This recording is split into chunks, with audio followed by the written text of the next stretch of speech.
정조가 왕위에 오른 날 첫 번째로 불러낸 이름은 신하도 장군도 아닌 한 여인의 성이었다. 본 이야기에 들어가기 전에 구독과 좋아요로 쇼실록 TMI의 전설을 끝까지 함께 해주세요. 1776년 창덕궁 안쪽에서 스치는 늦봄의 바람은 유난히 차가웠다. 대궐문 앞에 선 정조의 눈빛은 젊은 나이와 어울리지 않는 깊이를 품고 있었다. 즉위한 지 한 달도 지나지 않았지만 그가 품고 있는 한과 분노는 오래전부터 축적된 흔적처럼 보였다. 그는 즉위식의 여운이 남아있는 그날 궁 안의 여러 변화를 살피는 대신 단 하나의 이름을 먼저 불러냈다. 숙의 문씨를 궁 밖으로 내보내라. 너무나 갑작스러운 명령. 신하들의 표정이 굳어가고 궁궐의 공기조차 미세하게 흔들리는 듯했다. 문씨, 영조의 총애를 받으며 한때 궁궐 중심에 서 있던 여인. 그녀가 하루아침에 죄인으로 떨어지는 장면은 누구에게도 예측되지 않은 일이었다. 젊은 임금이 왜 즉위하자마자 문씨를 겨냥했는지 궁의 누구도 선뜻 답을 입에 담지 못했다. 정조의 시선 끝에는 단순한 미움이나 질책이 아닌 아주 오래된 상처가 웅크리고 있었다.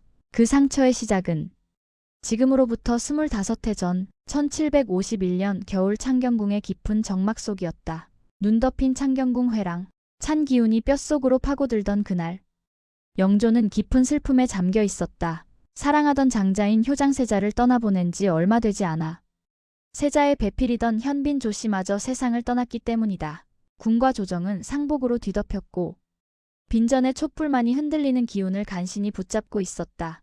그런데 바로 그 자리에서 왕의 시선이 뜻밖의 여인에게 닿았다. 현빈 조씨를 모시던 신여문씨. 온순하고 조심스러운 성품으로 알려져 눈에 띄지 않던 인물이었지만 그날따라 영조의 눈에는 이상하게 다른 빛으로 보였다. 저 아이는 누구냐? 영조의 작은 한마디가 문씨의 운명을 순식간에 다른 궤도로 밀어 올렸다.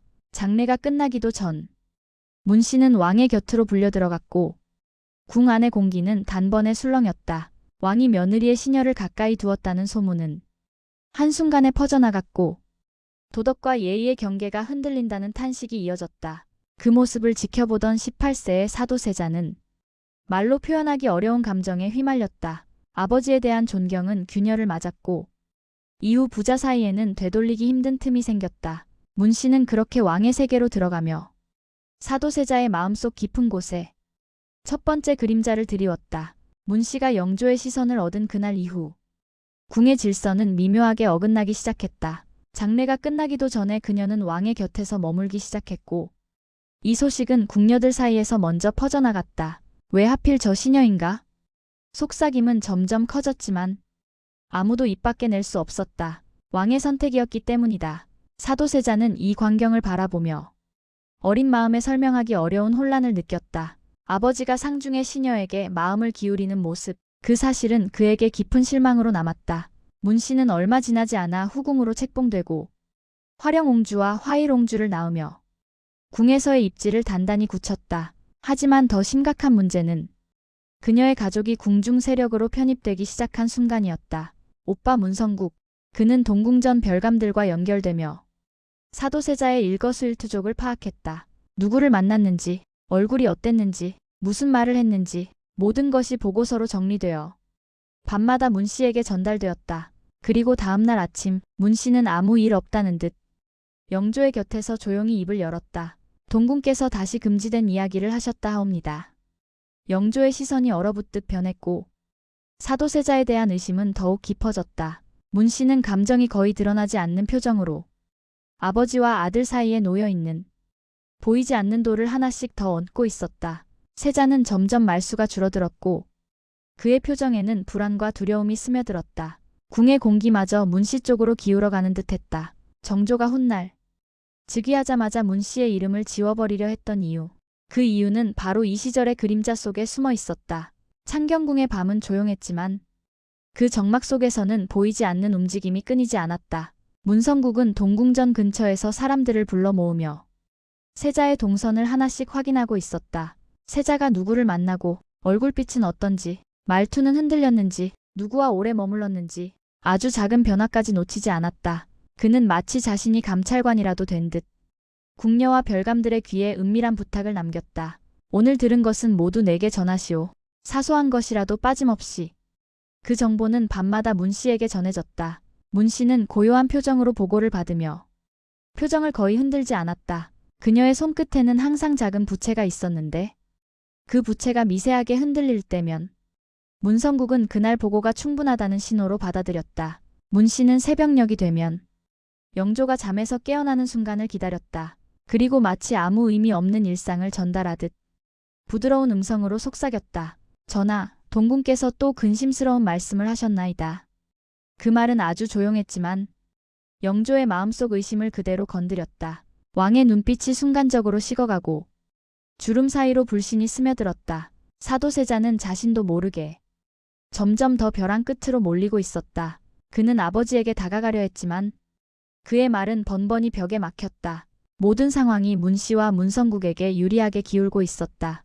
궁궐의 공기는 서서히 뒤틀려갔다. 사람들은 어느 순간부터 사도세자의 말보다 문 씨의 한마디에 더 귀를 기울이기 시작했다. 이때부터 궁궐의 그림자는 더 짙게 드리워졌다. 문 씨의 영향력은 생각보다 더 빠르게 확장되었다. 그녀는 영조에 가까운 처소에 머물며 아침과 저녁마다 왕의 감정을 조용히 조율했다. 그녀의 말투는 항상 침착했고 그 속삭임은 마치 실처럼 가늘었지만 그 안에는 잘 숨겨진 의도가 엉켜 있었다. 영조는 세자의 일거수일투족을 의심하기 시작했고 작은 말실수조차 무겁게 받아들였다. 상소가 올라올 때마다 문 씨가 곁에서 조심스레 고개를 숙이며 말했다. 동궁께서 또 불안한 기운을 보이셨다 하옵니다. 그 조용한 말 한 줄이 왕의 마음을 흔들었다.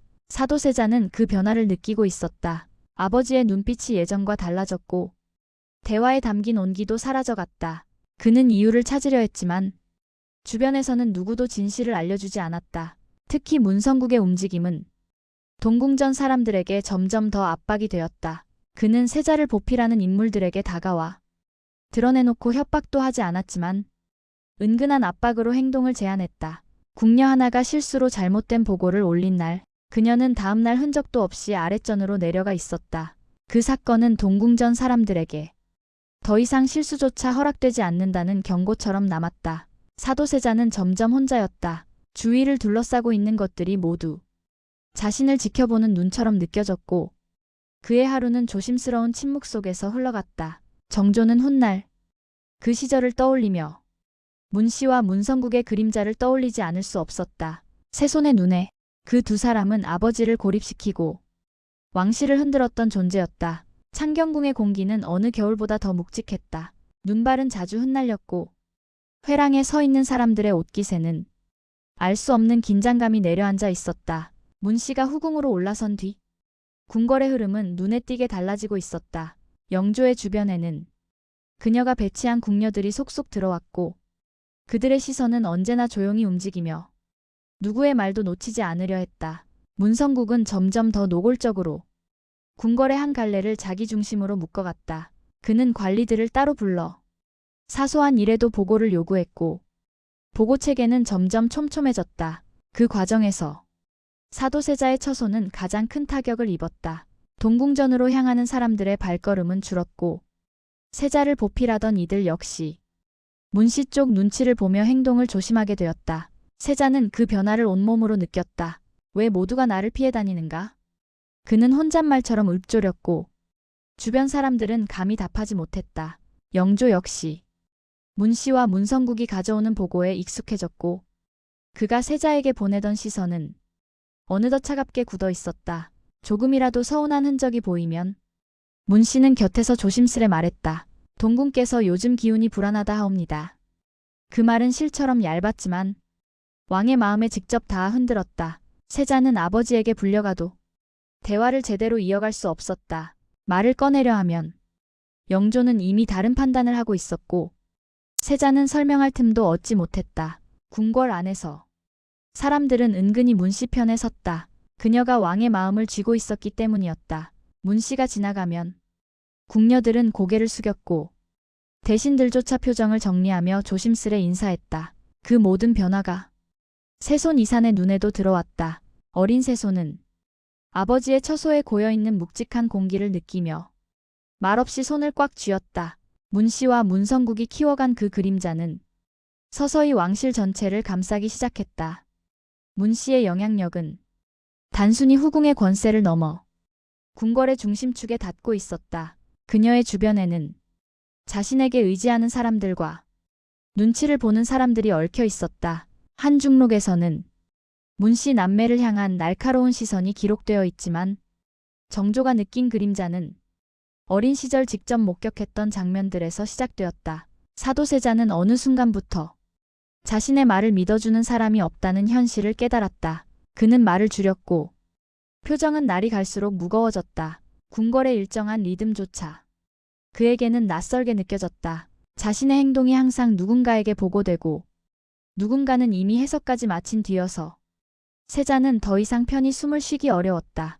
문성국에 따르는 무리는 궁궐의 동선을 익히고 세자가 움직이는 길목마다 조용히 시선을 두었다. 그들은 감시를 하고 있다는 냄새를 풍기지 않았지만 세자는 다 알고 있었다. 그 눈초리가 자신을 향하고 있음을. 어느 날 저녁, 세자는 자신의 방 앞에서 익숙하지 않은 신하의 낮은 목소리를 들었다. 동궁께서 또 혼자서 중얼거리셨다 들었습니다. 그 말은 문 씨에게 전해질 또 하나의 보고였다. 세손 이사는 그 모습을 멀리서 지켜보다 작게 숨을 삼켰다. 그의 눈에는 아버지가 점점 미로 속으로 빠져드는 모습이 그대로 비쳤다. 문 씨는 여전히 조용한 미소로 영조의 곁을 지키고 있었다.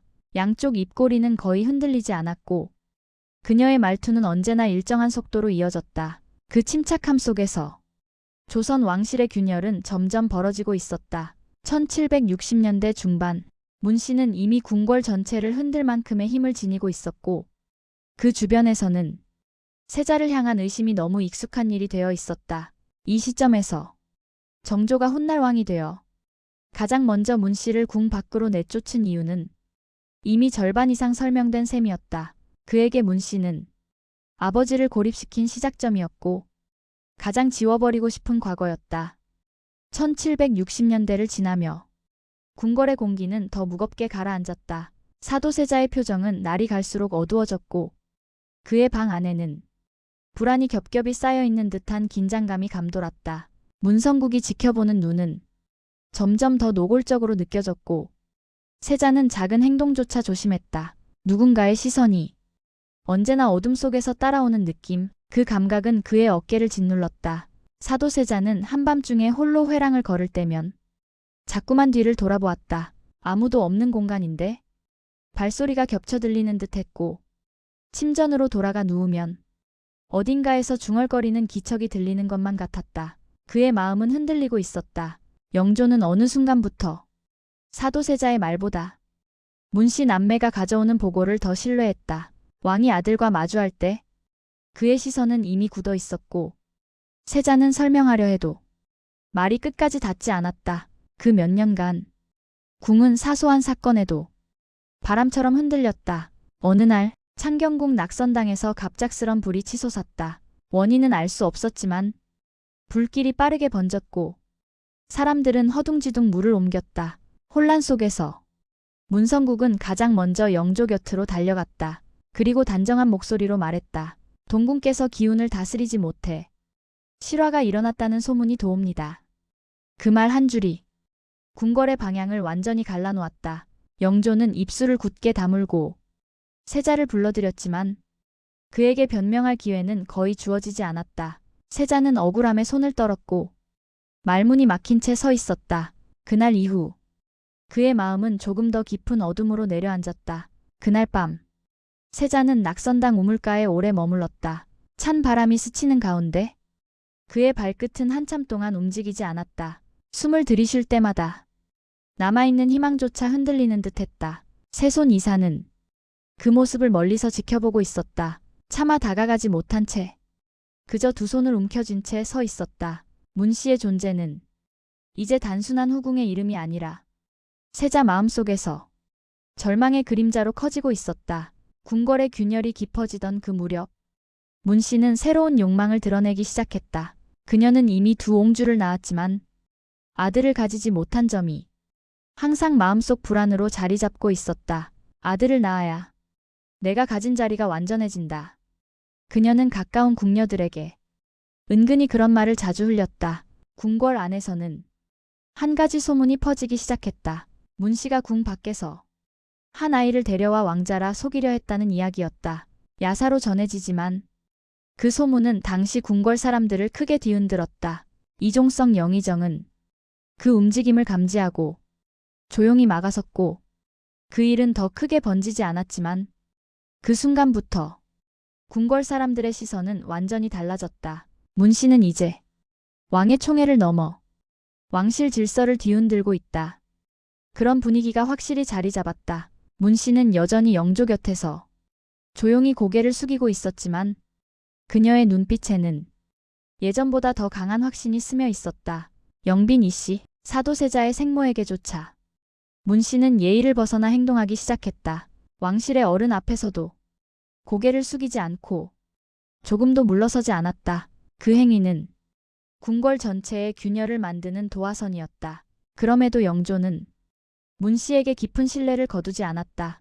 오히려 더 가까이 두며 그녀의 말에 귀를 기울였다. 세자는 점점 더 고립되었고 그의 곁에는 이제 누구도 남아있지 않은 듯했다. 1762년 여름이 다가오면서 궁궐의 공기는 먹구름이 내려앉는 듯 무겁게 바뀌고 있었다. 사도세자의 모든 행동은 곧바로 문제로 변했고 그가 숨을 들이쉬는 방식조차 누군가의 보고가 되었다. 세자의 발걸음은 걸을 때마다 불안정했고 말끝은 자주 끊겼다. 그의 눈빛에는 탈출구를 잃은 사람의 흔들림이 번졌다. 궁궐은 한 사람이 무너지는 과정을 아주 가까이에서 지켜보고 있었다. 그리고 그 붕괴의 중심에는 언제나 문 씨와 문성국이 서 있었다.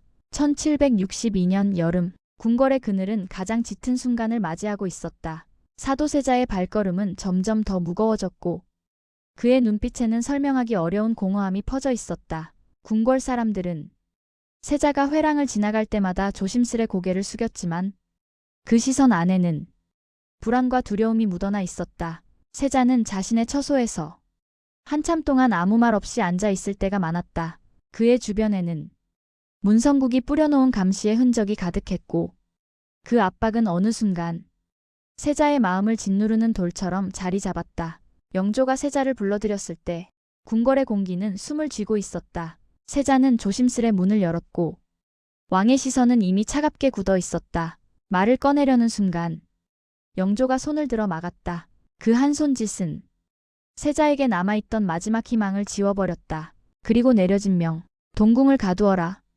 뒤주가 끌려오는 소리가 회랑을 울렸다. 궁궐 사람들은 그 소리를 듣는 것만으로도 숨을 쉬기 어려웠다. 세자는 아무 말 없이 뒤주 안으로 들어갔다. 문이 닫히는 소리가 궁을 가르는 칼날처럼 울렸고 그날부터 여드레 동안 세자의 신음은 여름의 뜨거운 공기 속에서 점점 희미해졌다. 세손 이사는 그 모든 장면을 지켜보았다. 그의 어린 눈에 문 씨의 존재는 아버지를 죽음으로 몰아넣은 가장 짙은 그림자로 각인되었다. 문 씨는 아무 일도 없다는 듯 영조의 곁을 지키고 있었다. 그녀의 표정은 흔들리지 않았고 그 속삭임은 여전히 일정했다. 여름이 끝나갈 무렵 세자는 세상을 떠났고 궁궐은 한동안 침묵하는 듯 보였다. 그러나 침묵 아래에는 결코 지워지지 않을 상처가 가라앉아 있었다. 그 상처를 세손 이사는 하나도 잊지 않았다. 그의 마음속에서 문 씨라는 이름은 언젠가는 반드시 정리해야 할 과거가 되었다.